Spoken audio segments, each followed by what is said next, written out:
Coming up on today's wrestling news, John Cena breaks the internet with Punk Miz beef. Mariah May's WWE name is revealed. Danhausen could be just about done with AEW. And Shotzi shoots her Shotzi. That's good stuff. I'm Michael. I'm Phil. And this is the news. And we start where else but with CM Punk going to Saudi Arabia and the various run-offs off that. And in this case, John Cena getting a little bit mischievous, as he's been known to do on his Instagram in the past. It's a weird place, if you've ever delved into his Instagram. Yeah, it might not be what you think you're expecting when you go and have a look at John Cena's Instagram for years and years. I can remember all the way back to like 2016 when it was rumoured that AJ Styles was coming in. He just went up and dropped a picture of AJ Styles on his Instagram, that kind of thing, you know. And it's continued like through his misadventures in Hollywood and the like. And indeed, back as part of his controversial, divisive WWE run in 2025. You can't see much wrestling, but you can see a picture of The Miz and Samoa Joe currently at the front of John Cena's Instagram. But it's not just any picture, is it? It's an image of The Miz hitting Joe with the skull-crushing finale from their Greatest Royal Rumble ladder fatal four-way that also featured Seth Rollins and Finn Balor. Greatest Royal Rumble, you ask, was of course the first WWE show in Saudi Arabia, which is where Cena asked Punk to follow him to in the challenge that he issued to Punk, and the two of them will face off at Night of Champions for the WWE Championship. An unexpected destination for this expected match. Punk and Cena was always on the list of wants when Cena said he was doing this one last run and everything like that. Punk was one of the favourites, I would have said initially, to be the one to save the WWE title from John Cena's evil clutches. Everyone assuming SummerSlam due to the history they've got at that event. Indeed. Or like the last one of the year, maybe, if Punk, Cena was half out the door, whatever. It doesn't seem so. It's happening in a matter of weeks. It's happening in Saudi Arabia. Punk, of course, infamously... He's going to suck a blood-covered dick in Saudi Arabia. That's what he's going to do. Going to do that, which is what he told The Miz to do back in 2019 when the two of them were beefing a little bit over some comments on Backstage on Fox at the time. And Cena... I think we get to say blood-covered dick on a news video, and it's legitimate. Yeah, we're quoting, guys. Fine. We're quoting. Not us. We didn't say it. Wrestling's a weird old game. It's a dirty old business. And John Cena seems to be enjoying digging into the dirt with this one. Getting into the weeds, isn't he, a little bit? Yeah, I mean, he is echoing a lot of people's sentiments online, to be fair, and something that CM Punk was adamantly against for a very, very, very, very, very, very long time. Until the money was right. Until he wasn't. That's kind of the story of the Punker's life as well. He will fight for his truths until those truths sometimes change. We have a long-form debate on the Raw Review podcast, which you can get wherever you get your podcasts on the WhatCulture Wrestling Podcast YouTube channel. As is his want as well. He is his own person. He can have his own reasons for doing things. Yeah, Maybe of course. He has justified it in his own head, and that's fine. It's a dicey I guess we'll one. have to wait and see. We will. Let us know in the comments your thoughts on Punk, Saudi Arabia, and indeed John Cena, the little tinker. I'm sure it will be nice and polite down there in the comments. Be nice to each other. It's super dicey. It's super divisive. It's super awkward. Have your thoughts, but just keep it clean. Yeah? Get them down there. Yeah. Speaking of thoughts, get your thoughts on this down in the comments below. Mariah May's new name in WWE has been revealed in NXT. There was a video package last night. It was like an old school sort of female voiceover and like crackly footage, and there was a printing press, and it was like the glamour has arrived in NXT. And then she was in a bath for some reason, and then just having a nice time in a bath, and then she took forever to put her shoes on in a sort of Tarantino-esque kind of scene, in a weird little foot fetish kind of thing going on. And then the voiceover was like, she's beauty, she's grace, she's gonna punch you in the face. That rhymes. I assume is going to be a thing. That definitely rhymes. And then it was revealed, her name, and like in a little cartoon thing, a la sort of old school Bewitched, I guess, was the kind of style that they were going for. She's going to be called Blake Monroe. Yes. I mean, first thoughts are the same thoughts we have every time. You get used to a name in like 3 weeks. Yeah, 100%. I've been calling a guy Triple for 30 years. Yeah. You know, like it just happens. It is odd they didn't go with Mariah Monroe, so there was a little bit of a tie in there. Maybe she herself wanted to move away from it and have a bit of a fresh start. I saw some murmurings that Blake was a family member name that she was wanting to use. Not just a big fan of Blake Lively or something. Could be that as well. Like, well, no, we're reporting that and confirming it now. She's a massive fan of Blake Lively. Massive fan of Blake Lively and Marilyn Monroe, and she just did the whole Marilyn Manson thing of just putting two names together. She respects brazeness. She's a Sputnik Monroe guy. She's been watching the tape. Yeah, she's taken the name from him as well. I don't know if this is one of those situations where we'll probably find out down the line. You know, when you hear about wrestlers submitting a bunch of first names, last names, and then the combination, like it gets whittled down like for ages and ages and ages. She's also a massive WWE mark, so maybe she wanted a WWE name as like one of those little weird little life ticks where you've got the championships and like the sort of first debut on the TV or whatever, and then like your WWE name might be one of those weird little ticks. Yeah, it's especially the era that she was a fan of, like that's age-wise. Blake Monroe is the WWE superstar. Mariah May was the wrestler from AEW and Stardom, and maybe she's happy to draw those lines. Interestingly, whilst the sort of the name is the sort of freshest possible start that Mariah May can have in WWE, the vignette, as Phil points out, is worth going and looking at to kind of see how she is linked some of the past in AEW. There was, like I would say a certain stylistic similarity to a lot of the stuff that she did with Toni Storm, and that might not be the worst thing. Like, it does feel like the character is on a singular journey, and this is simply a renaming rather than a complete reboot and a fresh start. And that's and like, considering it's you're Ricky removing Saints, the name and things like that as well, it's like a nod to the past, but without completely forgetting about it. I think there is no set framework now when somebody leaves AEW for WWE. It used to be that the whole past had to be erased and the name had to be changed. Remember when like second generation wrestlers couldn't even use their parents' name? All sorts of daft rules in one era. Now there doesn't seem to be any set guidelines. You've got an Ethan Page sharing a roster space with the Ricky Saints, sharing a roster space with a Blake Monroe. They're almost like the three generations of name changes, aren't they? So it's just... And of course it all started with Aleister Black and his eye.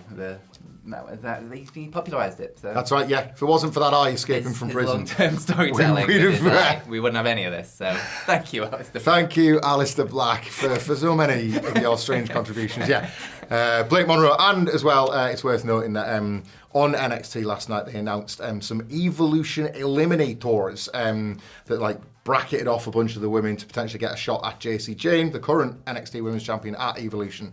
Blake Monroe, not part of that, but could well feature in something perhaps for the Women's North American title or an entirely different role on Evolution. One sense is that sooner or later she'll be in and around the top of that card as well. Somebody else, I wonder, aloud, that could eventually be around the top of NXT or WWE cards is Danhausen. That is because, per some great reporting from Fightful Select, things might be coming to an end for Danhausen and AEW, or at least his contract might be for now. If you recall, the last time we saw him was when he made his return for Ring of Honor rather than AEW. That was back in December, but he hasn't been seen since. It was a one and done. Not totally true, of course. You can find him on the WhatCulture Wrestling YouTube channel, where Simon Miller. That so video. If you want to see that, I mean, Brody King tops him as well, which is probably more entertaining. But Danhausen wears a big hat. Danhausen wearing a big hat popped my children more than any single video I've ever been in on this channel. Please go and watch Miller's interview with Brody King and Danhausen. Danhausen, never absent, always putting himself around, but certainly in AEW TV terms has been absent. And the report from Fightful Select goes on to add that Fightful is told that Danhausen's contract is up in July unless injury time is added to that deal. Considering there haven't been creative plans for him in months, it wouldn't be surprising if he chooses not to re-sign. Those we've spoken to said that Danhausen was welcomed backstage at Final Battle, and they were under the impression he'd be back in the fold, as was he. However, when Danhausen reached out a number of times following the event, he was told they didn't plan on bringing him back to television that particular week. We being Fightful, have not heard of any more plans for Danhausen. So yeah, I guess the Planhausen, if you will. No Planhausen for Danhausen. Phil, you're on fire today. Like the bullet points, I guess, are Danhausen done unless injury contract extension, which we'll tend to hear about after the fact. No AEW TV plans, Ring of Honor unknown. Certainly an exit looks more likely than a re-entry. Yeah, it kind of feels like it's been a long time coming, this. It's like when it hits, you can kind of expect it and accept it, I guess. I am a fanhausen of Danhausen, of course. You might say I stanhausen. I can't think of any more. I'm sure there'll be more. You did great, man. You were the Manhausen. You were the effing Manhausen. This is the Dancehausen. No, it doesn't quite work. Not really. But yeah, I'm sure he's going to do well. He is doing well on the indies. Like every time he's at these conventions, he is surrounded by people wanting to buy stuff. So I think he's doing all right. I think he'll be fine. I don't see him making a WWE jump. No. But I could see him in TNA, which is a weird. Which in itself is a little side is a hatch, little isn't it? maybe go. Yeah. But I mean, a Danhausen versus Mr. Iguana match at some Oh my God! would not go amiss. Well, that's WrestleMania taken care of at least. Yeah. Nailed it. So, moving over. Actually, I'm going to do a cheeky plug in the middle of this because I'm wearing my Kayfabe News t-shirt, and if you want, you can go over to the Kayfabe News YouTube channel, which me, Simon Miller, and Colin, God, getting his name wrong already, from Kayfabe News did a while ago. And there's loads of videos on there. It's youtube.com/Kayfabe News. Go subscribe and watch them all because they're really good fun. But he has been making a wrestling documentary, specifically about referees, where he kind of tries to become a bit of a referee. It's called The Ref Didn't See It. And it's just a big deep dive into the weird and wonderful world of wrestling referees. Oh, cool. And it is available right now. I will pop a link in the comments and the description below. So go check it out. It's available to buy. And I'll pop a link to the trailer that's on the Kayfabe News site. And you can go and watch all the other videos over there as well. But I just wanted to give a cheeky little plug out there because it's a really, really good, fun documentary. And you should go check it out. Excellent. I like the sound of it. But moving over to Shotzi, having just left WWE, Yes. of course. We've been talking to Ariel Helwani on his podcast about where she might potentially end up. Now, she was obviously speaking very highly of WWE, saying that she really enjoyed her time there. Even when she wasn't being used, the locker room and stuff backstage, she just really enjoyed sort of being a part of it all.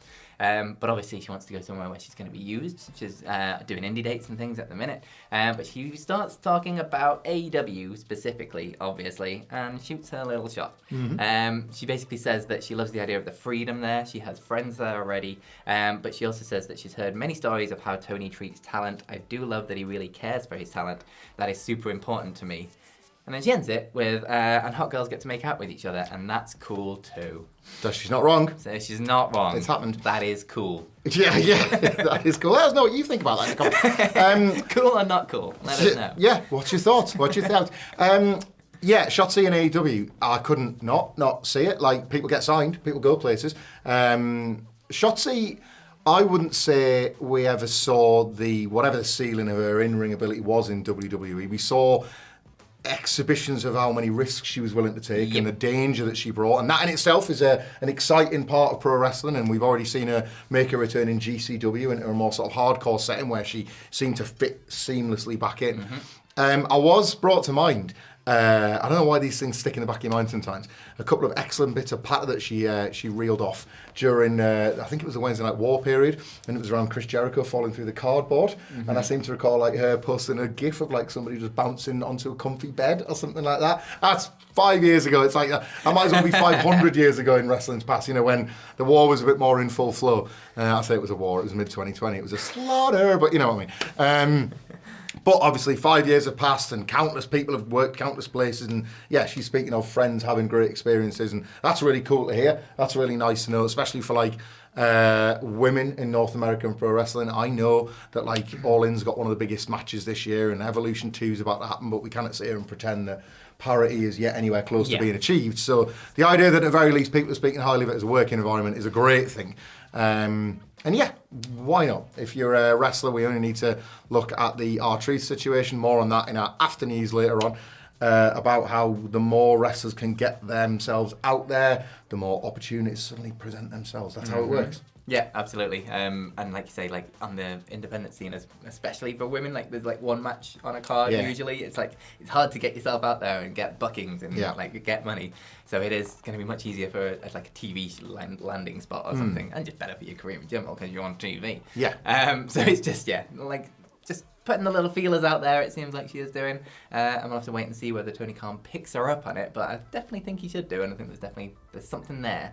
With Shotzi. Yeah, I agree. It's definitely not been fully explored yet. Yeah, just how dangerous is she prepared to get? Yeah. I kind of want to look. And in an unleashed space in AEW, she's probably allowed to do a bit more than she would ever have been allowed to do in WWE. Yeah, it would be pretty grim. I kind of want to look at it. Yeah. Do you? Let us know in the comments below, and join us later on for the after news where we'll be discussing all the other stuff going on in the world of wrestling. Follow us, like, share, subscribe, all that good stuff. And indeed, check out this video, which I believe floats somewhere here. And until next time, go away, Coyote.